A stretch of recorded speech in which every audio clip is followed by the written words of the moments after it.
Today on All Across Oregon, get ready to scratch your head. We're going to explore a natural phenomenon in the city of Gold Hill, a phenomenon that bends the minds of all who visit.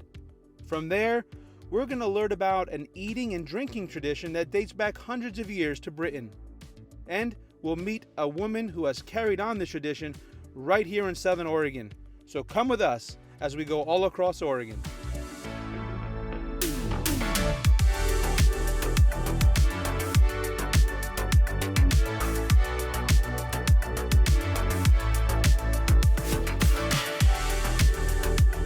This episode of All Across Oregon is made possible in part by Quality Tire, carrying premium tires and wheels for all cars and trucks, locally owned and operated, and serving the Rogue Valley since 1991.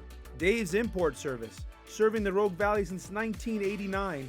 Dave's Import Service provides high-quality foreign and domestic auto repair, taking care of your family's auto needs with honesty and integrity.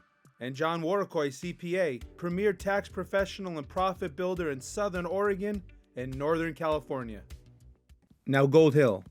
The city's name comes from a nearby hill that was the location of a 19th century gold discovery in 1860, hence Gold Hill. Today, it has the charm and beauty of an amazing place to visit along the Rogue River in the scenic Rogue Valley. The valley has an exceptionally good climate for growing wine grapes, and the area around Gold Hill has a number of reputable vineyards and wineries, exciting white water rafting, zip lines, a golf course, restaurants. It makes for a great day trip. The Native Americans in the area around the Oregon Vortex considered this land forbidden ground. Their horses would refuse to enter the area, and as a result, neither would they. In fact, it is said that the area is void of most animals of all shapes and sizes, who refuse to go anywhere near it. So as the history goes, the old gray mining outpost and nearly collapsed assay house were rediscovered in 1914 by prospector William McCullough, who persuaded his friend, engineer and geologist John Lister, to travel to the United States. Lister spent years researching paranormal phenomena of the 165-foot magnetic radius, which is said to bend light, defy gravity, and alter mass. John Lister was so baffled by what he saw, he stayed there the rest of his life, performing all sorts of tests and developing theories. He opened the grounds to the general public in 1930 and continued to probe mysteries until he died in 1959. Today, the attraction is the earliest documented mystery spot or gravitational hill in the United States, a place where bubble levels, tape measures, yardsticks, balls that roll uphill, and plumb lines are used to demonstrate the phenomena. It's a great mind-bending day trip. I want you to come meet the operator of this mind-blowing place. She is literally as fun, and she is as exciting, and she is as interesting as the Vortex itself. All right, welcome. All right. I'm so glad to get a chance to bring you out here. I love this place. Just so you know, this right here, these bricks, that's the edge. So this is the big transition period. A lot of people, they'll feel the vortex as they walk up, because I think it's probably the electromagnetic field. A lot of people, they'll say it feels like walking into an ocean, like it'll feel like something's pulling at your feet. I find like about third to half of the people that come through on a tour can feel the tactile sensations of this place as they walk through, and it gets stronger. And we have no explanation. There's just so many things about this area. As we get further in, the center is up behind the house. This building though, we did not build it like this. I would like to think that I would be better at carpentry. Wow. This is the old assay office. It just fell off its foundation, sort of ended up here. Hold on to the rail. Yeah, the handrail's your friend. At this point, I have to admit, I was not feeling good. I was feeling a little bit off, and I didn't want to say anything because we were obviously, well, that's what we were doing there. We were filming, and but then Elena said this.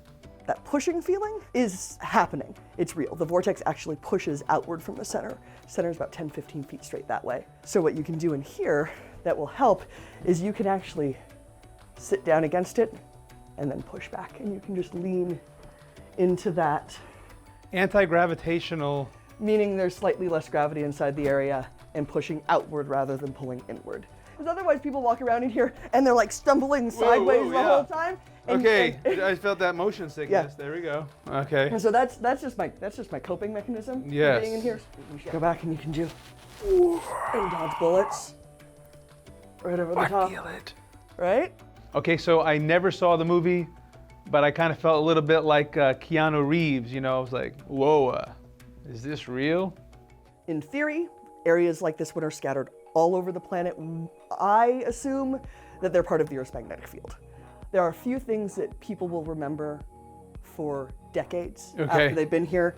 This is one of those things, because when you're 5 and somebody comes up and just balances a broom and it's willing to just stay. Wow. It sticks, right? So it means easier to do push-ups here? I like to. I was like, I don't know. Anything on this floor is like impossible. So very cool, very interesting. You can definitely feel what you're talking about. It's pretty obvious. Even though it's tilted, you can, and it's like a lightheadedness too. Yeah, and the area, that's part of the misperceptions of this place. Some of what happens here is optical illusion. Some of what happens here is actual physical change. And we have a very hard time separating out which pieces are just a side effect. Yeah, I feel like I didn't have enough caffeine before I came to this shoot because it's a lot of information. This one's nice because this is our perception. This is the misperception of level, right? Top one looks level, bottom one sloped down. Okay, bottom's obviously sloped down, yes. However, no way. It's going pretty quick. And then it just never makes it back, because this is how off the perception of level is. The top plank is sloped down to the far end the way the bottom one appears to be sloped. The bottom one is not sloped, it's completely level. What? People always think we're nuts. This one is obviously going uphill. This one is going downhill. Layman terms. I am going to take this perfectly round golf ball. I am going to place it on the plank, which it should roll off right now. I'm gonna do nothing. I'm going to let go. It is now rolling uphill. No, it's rolling downhill. And the one that's supposed to be rolling downhill is now not doing anything at all. You're welcome. The other big thing is just this size difference. So the platform's level. I have leveled this platform. I hesitate to think how many times or how many years I've been here. The right at the moment, you can tell you're doing great. You've got almost a full head on me. Again, eye level right across the shoulders. So just go ahead, take one step forward. Already you're a little shorter, right? Yeah. Right? Right. No, we're just gonna swap spots. Oh, stop it. That's great. Because now, eye to eye. And this is level. It's level, and you can walk all the way back. Got one more step behind you there, and just knock you all the way down to size. Because now, I have that nice view right along the top of your head. Did you get that? Now, one of the ones that, and I always like this, because I find this one to be particularly weird, you can watch me shrinking as I approach you. Oh, that's crazy. That's so cool. I wonder if they could see that on the camera.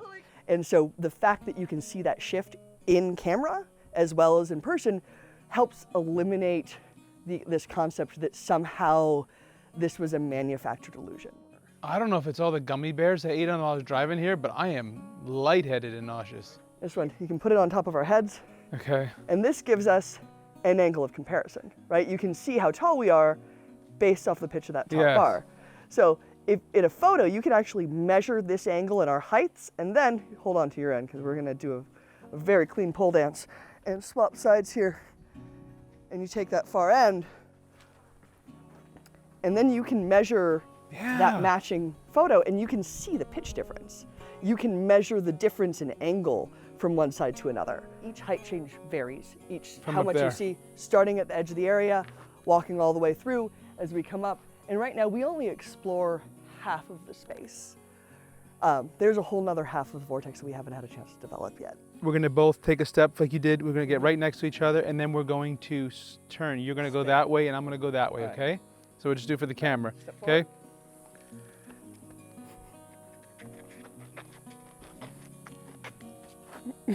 No way. And one of the fun things is so right now we're getting great height changes. Yes. Right now we're getting we're going good 2 or 3 inches. At just over. least, yes. Yeah. I have a headache. It's too much information. Maybe that's where the nausea came from. And as of yet, no one's given me solid explanation. I did have a physicist tell me it was quantum leap, which is the same way a fluorescent light works. He says that his theory for going on out here is we're absorbing electromagnetic energy. It's causing all the electrons in our cells to jump a valence, and that's causing the mass expansion that we feel. And then as we move off the magnetic lines, we're losing it. We're actually physically growing and shrinking as we move back and forth because we're absorbing energy and then releasing it as we walk around.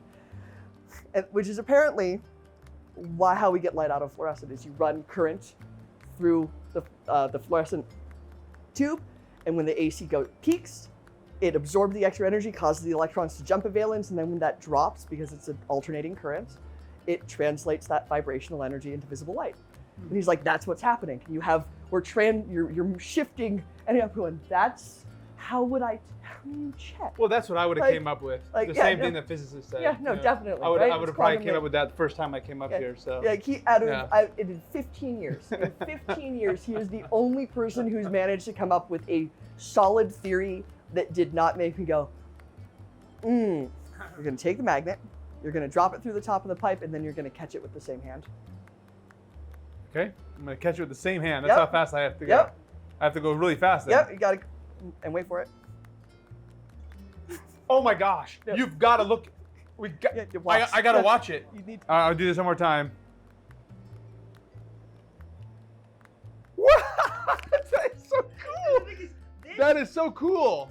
And this is every single day in your car. Okay. We all use this. This is one of I don't understand what we're doing though. You can't explain that. Well, so this one I can look up on Wikipedia. This one I know the answer to. Unlike the rest of this place, we often start the tours with this. Yes. Because I can explain why this works. Okay. This is magnetic induction. Take a magnet and move it past a conductor like copper. You can create electrical current. So push the magnet back and forth like that. Okay. And you'll be able to. You feel that pushback? Yes. So you're creating electrical current. Electrical current has a magnetic field.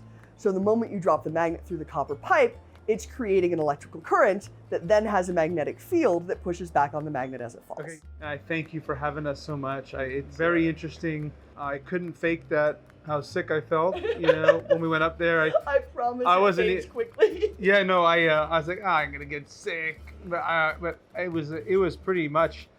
I was nauseous and I have a headache, and so it was obviously a change of something. Now, while you're in Gold Hill, plan ahead to do something else that's very special and unique, and it might be just what you need at the end of your tour of the Vortex. How about some high tea? So what is high tea? I asked myself the same question. The British tradition of high tea began in the mid-1700s as an afternoon meal usually served between 3 and 4 p.m. Initially, it was a meal for the working man, taken standing up or sitting down on high stools. Thus, high tea. Tea with cakes, scones, even cheese on toast would have been served. Gradually, this afternoon meal became more known as an important event on the social calendars of ladies and gentlemen rather than a meal for the working man.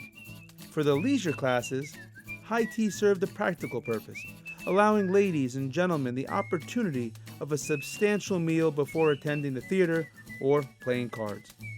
It was around this time that one John Montague, the 4th Earl of Sandwich, had the idea of placing meat and other fillings between 2 slices of bread. Thus, high tea sandwich was created. This pause for tea became a fashionable social event. During the 1880s, upper class and society women would change into long gowns, gloves, and hats for their afternoon tea. It is said that the best way to experience afternoon tea, high tea, is to indulge yourself with a trip to one of London's finest hotels or visit a quaint tea room in the West Country. Nah, you don't have to go that far. I want you to meet a friend of mine, Jan Martinez. Jan and her husband Denny are the owners of the award-winning Teapot on Wheels right here in Gold Hill. Jan is a true lover of tea. I'll let her explain. Hi, Vinny. Thanks so much for coming. Super excited. Thank you for having me. This is so beautiful here. Isn't it fun? I thought we'd sit, this is my most popular wow. table, Oh, so I wow. thought we'd sit here, but they do sit a little low. I always have to Yes. warn my customers. So, you know, sometimes if you have bad knees, these aren't really the chair to sit in. I'm feeling a little underdressed to be at your place. Just so you know, you don't have to dress up, but it is optional. Okay, I'm feeling a little, we're gonna have to do something about it, so Okay. hold on a second. Okay. All right, I think I'm ready now. I'm ready. Do I You look like I'm ready for high fabulous. tea? You look definitely Yeah. ready for high tea. How about my stance? Am I sitting proper? Oh yeah, maybe chin up. No, So, you're chin up a totally little fine. bit more? No, what we want you to do when you come to our Yes. place, the Teapot on Wheels, is actually we want you to feel really comfortable and Okay. relaxed, because this is a special place and you're going to be here with friends or family. And you know what? If you want to come dressed to the nines, you can do that, or you can come casual. Doesn't matter to All us. right. Or Whatever we can you're go half and comfortable. half? Half and half. You're fabulous. Because when you come for high tea, that's usually the first thing we do is we get your tea going. So we use loose leaf tea. So we would like What to tea would you like today, ma'am? Green Paradise, please. Paradise, that sounds good. All right. So Green Paradise. Yeah. You're the owner. You're the expert. Why Green Paradise? It's kind of our signature tea here. It's a really great green tea, and it has bits of strawberry, raspberry, rhubarb, some other flower. And you know what? Nobody ever doesn't like it.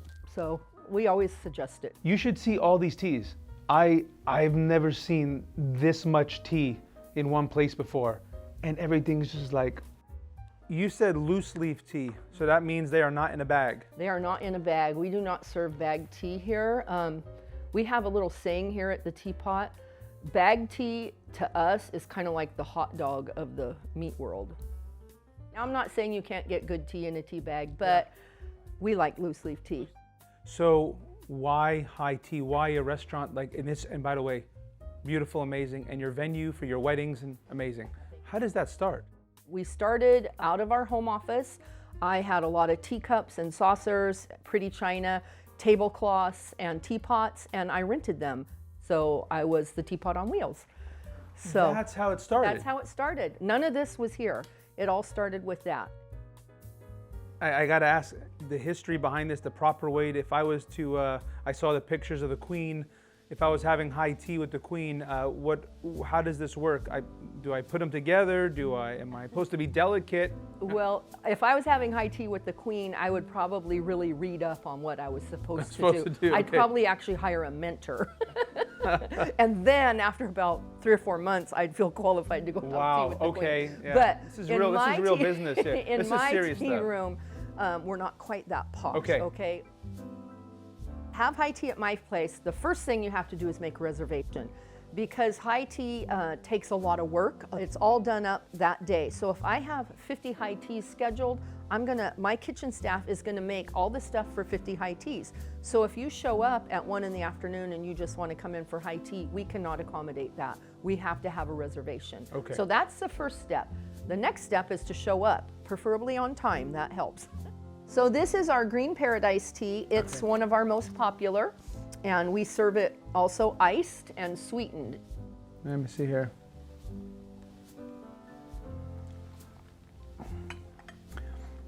So by itself, it doesn't need anything. Yeah, it's really good. But if you want, you can add sugar. I like to add sugar, so we have fancy little sugar tongs here.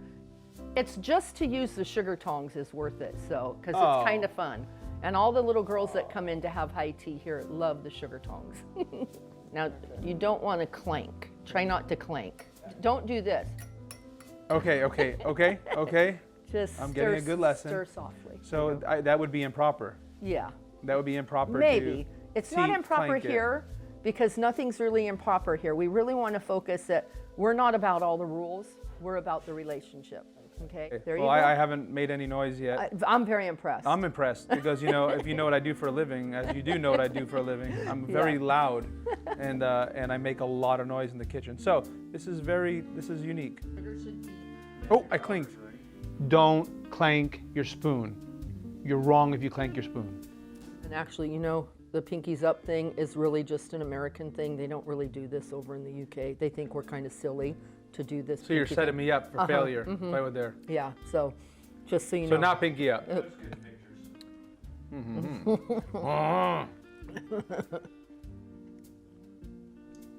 Good cup of tea. That's the tea that we use that same exact tea in here in a brewing basket. That is strong. Yeah. Wow. I'm feeling a little constipated. Which type of tea should I use? You mentioned oolong. I've never had anybody ask that. We had a little kid one time. He was about 4 years old, and he was having high tea with his grandma. And we brought the tower out, and his eyes got about as big as that tower, and he said, that is a tower of deliciousness. Oh. So it has been dubbed the Tower of Deliciousness ever since. I think I just made the same eyes. I know. So typically you start from the bottom on a tea tower and you work your way up. So we would start with the sandwiches. And what we have on our summer menu is we have a cucumber sandwich, a chicken salad sandwich, and a ham and cheese sandwich. And so this tower is actually set up for 4 people just because we didn't know how many people were going to be here. So, and then up in the middle section, we have scones. We have a plain scone, and we have a lemon lavender scone, and then we have some rosemary shortbread cookies. And up on the very top, we have our very British Victoria sponge, which is Victoria sponge cake. Goodness. You should be able to just take your scone and break it. Let's see what you think.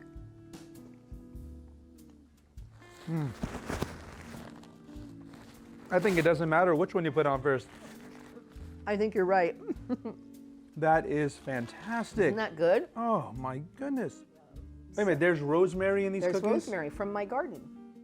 I'm gonna, in my super green, what's it called? Green delicious, Green paradise. Green paradise. Green paradise. Don't dip it too long or it'll get soggy.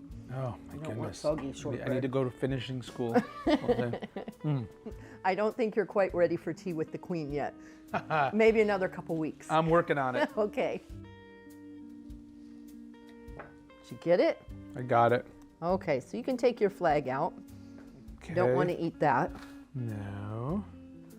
All right, I'm gonna eat it now.